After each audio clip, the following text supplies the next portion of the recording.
जिले की हलचल। आकाशवाणी लखनऊ से प्रस्तुत है जिले की हलचल। आज सुनिए कुशीनगर और बाराबंकी जिलों की हलचल। पहले सुनते हैं कुशीनगर जिले की हलचल। आलेख और स्वर है विवेक पांडे का।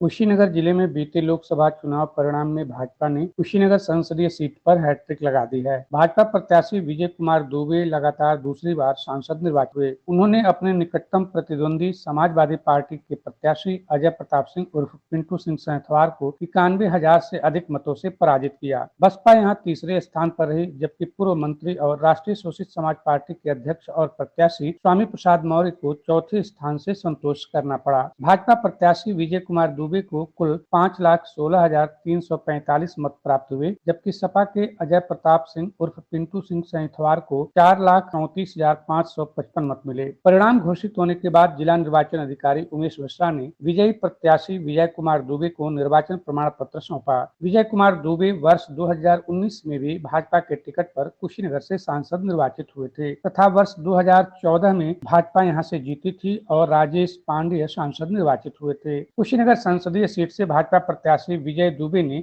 दूसरी बार निर्वाचित होने के बाद आभार ज्ञापित करते हुए कहा कि भारत सरकार और उत्तर प्रदेश सरकार की महत्वाकांक्षी योजनाओं से वंचित परिवारों को भी योजनाओं से जोड़कर असहाय परिवार को भी आत्मनिर्भर बनाने की दिशा में जो यशस्वी प्रधानमंत्री माननीय मोदी जी ने अभियान चलाया, उसको भी सार्थक रूप इस धरती पर दिया जाएगा। गन्ना किसानों के लिए एथेनॉल फैक्ट्री जो 4 MOU हुए थे, या फिर एक शुगर फैक्ट्री का आश्वासन जो यशस्वी माननीय मुख्यमंत्री जी ने दिया था, उसको भी उतारने का प्रयास करेंगे हम लोग।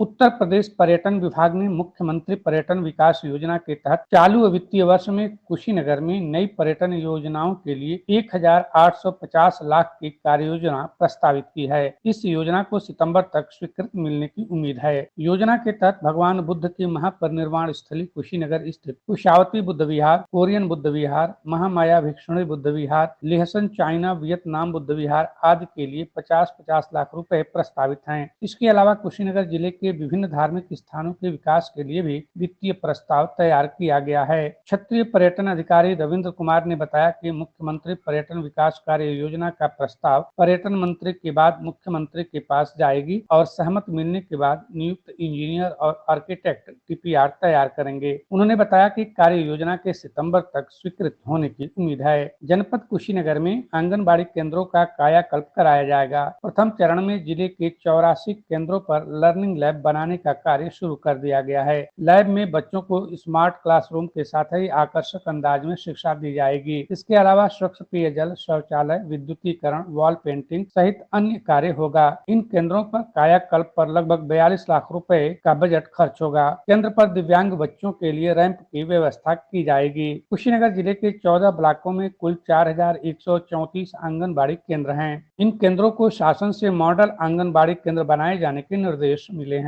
मॉडल केंद्र बनाने के लिए शासन स्तर से 18 बिंदु निर्धारित हैं। जिला कार्यक्रम अधिकारी शैलेंद्र कुमार राय ने बताया कि लैब के निर्माण में अलग अलग फंड से बजट खर्च किया जाएगा। एक केंद्र के कायाकल्प में कम से कम 50,000 रुपए खर्च होंगे। जहां केंद्र अभी बदहाल हैं, वहां बजट अधिक लगेगा। उन्होंने बताया कि सभी केंद्रों पर कार्य प्रगति पर है। कुशीनगर जिले में जिलाधिकारी उमेश मिश्र की अध्यक्षता में कलेक्ट्रेट सभागार में बाढ़ से प्रभावी ढंग से निपटने हेतु स्टीयरिंग ग्रुप कमेटी की बैठक की गई। बैठक में अपर जिलाधिकारी वैभव मिश्रा द्वारा बारी बारी से बाढ़खंड, सिंचाई विभाग, राजस्व विभाग, जिला पूर्ति विभाग, चिकित्सा विभाग, पशुपालन विभाग, पंचायती राज, कृषि विभाग, विद्युत विभाग, लोक निर्माण विभाग तथा शिक्षा विभाग के द्वारा बाढ़ के दौरान किए जाने वाले संपूर्ण कार्यों एवं उनके उत्तरदायित्वों के बारे में विस्तृत जानकारी दी गई। बैठक के दौरान जिलाधिकारी ने तहसील खड्डा, तमकुहीराज तथा अन्य बाढ़ प्रभावित ग्राम सभाओं तथा क्षेत्र एवं संवेदनशील तटबंधों, चितौनी, अहिरौलीदान, सुहगी बरवा आदि के अनुरक्षण,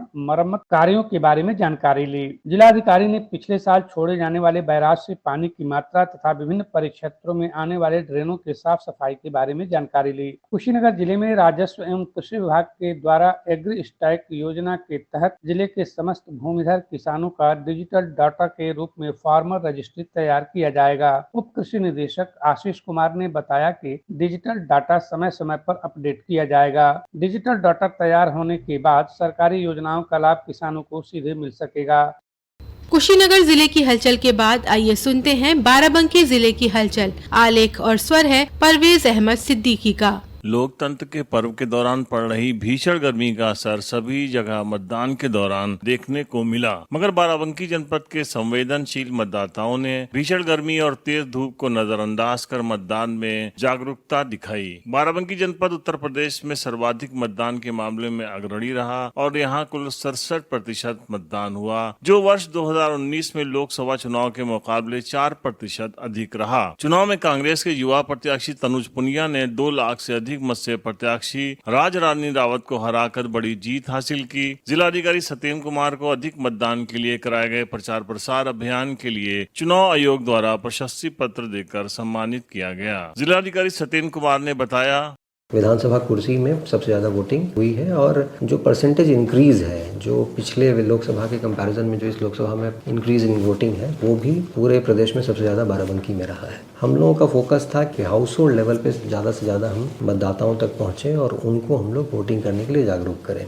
विगत वर्ष नगर के मध्य से गुजरने वाली जमुरिया नदी में आई बाढ़ से भीषण तबाही हुई थी और नागरिकों का सैकड़ों करोड़ से अधिक का नुकसान हुआ था। जांच में पाया गया था कि जमुरिया के दोनों तटों पर किए गए अवैध निर्माण के कारण नदी के पानी ने तबाही मचाई थी। जिला प्रशासन ने इस संबंध में बाढ़ खंड और नगर पालिका परिषद द्वारा नाप कराकर ग्रीन बेल्ट में अवैध रूप से बने 44 मकानों को पूर्ण रूप से ढहाने और 150 से अधिक शैक्षिक संस्थानों, शॉपिंग कॉम्प्लेक्स को आंशिक रूप से हटाने का अभियान प्रारंभ किया है। अभी तक 1 किलोमीटर तक नदी के तट पर बने अवैध मकानों को जमींदोज करने के साथ ही नदी की 20 मीटर तक की सफाई भी की जा चुकी है। अभियान के प्रभारी उप जिलाधिकारी सदर अरविंद कुमार त्रिवेदी का कहना है, अभी तक हम लोगों ने सभी मकानों को चिन्हित कर लिया जो किनारे बने हुए थे। 25 मीटर जो हमारा एरिया है उसको लेना है, 20 मीटर की खुदाई करनी है। 43 ऐसे व्यक्ति मिले हैं जिनको पूरी तरीके से शिफ्ट करना है। तो हम लोगों ने काशीराम आवास खाली करा लिए हैं, जो लोग नहीं रह रहे थे उन्हीं का खाली कराया गया है। और बाकी जो आंशिक रूप से हैं उनका किसी का 1 मीटर जा रहा है, किसी 2 मीटर, वो लोग स्वयं इस मामले में सहमत है कि हम 1-2 मीटर अपना गिरा लेंगे या उसी में रहेंगे, हम वहाँ शिफ्ट नहीं होंगे। इसमें जो बाढ़ खंड की तरफ से जो बनाया गया है उसमें यह है कि 20 मीटर की अगर खुदाई हो जाए, 20 मीटर का बेड हो जाएगा और 2.5 मीटर तक हो जाएगा, तो ये इससे पानी पूरा निकल जाएगा।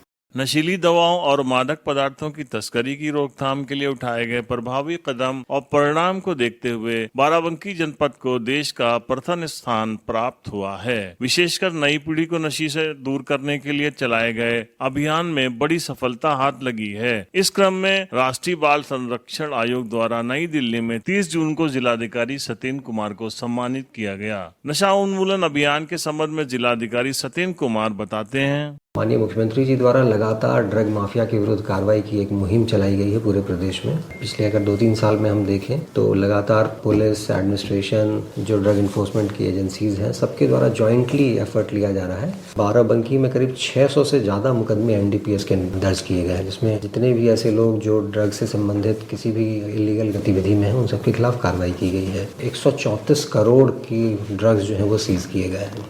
जनपद के थाना कोठी में स्थित सरकारी आवास पर प्रशिक्षु दरोगा ने अपने सर्विस रिवॉल्वर से खुद को गोली मारकर आत्महत्या कर ली। दरोगा के पास से एक सुसाइड नोट भी बरामद हुआ। अपर पुलिस अधीक्षक साउथ अखिलेश नारायण सिंह का कहना है कि सुसाइड नोट में आत्महत्या का कारण माइग्रेन की समस्या से पीड़ित होना लिखा है। मामले की जाँच कराई जा रही है। स्थानीय बाबू केडी सिंह स्टेडियम में खेली गई जूनियर बालिका राष्ट्रीय स्तरीय फुटबॉल प्रतियोगिता के फाइनल में बनारस मंडल ने आजमगढ़ मंडल को 1-0 से हराकर ट्रॉफी पर कब्जा जमा लिया। खेल निदेशालय एवं उत्तर प्रदेश फुटबॉल संघ द्वारा संयुक्त रूप से आयोजित प्रतियोगिता में कुल 8 टीमों ने भाग लिया था। पूर्व प्रधानमंत्री इंदिरा गांधी द्वारा देश में 25 जून 1975 को लगाए गए आपातकाल के विरोध में भारतीय जनता पार्टी ने काला दिवस मनाया। भाजपा कार्यालय पर आयोजित संगोष्ठी में बतौर मुख्य अतिथि बोलते हुए भाजपा किसान मोर्चा के प्रदेश अध्यक्ष कामेश्वर सिंह ने कहा कि इस दिन एक परिवार के लालच एवं सरकार ने देश में आपातकाल लागू कर दिया। रातों रात पूरा देश जेल में तब्दील कर दिया गया। देश के महापुरुषों एवं राष्ट्रभक्तों को सलाखों के पीछे भेज दिया गया और लोकतंत्र की नृशंस हत्या कर दी गई। निवर्तमान सांसद उपेंद्र सिंह रावत ने कहा कि इतिहास के इस काले अध्याय का भाजपा पुरजोर विरोध करती है। ये था आकाशवाणी लखनऊ के क्षेत्रीय समाचार एकांश द्वारा प्रस्तुत जिले की हलचल का आज का अंक।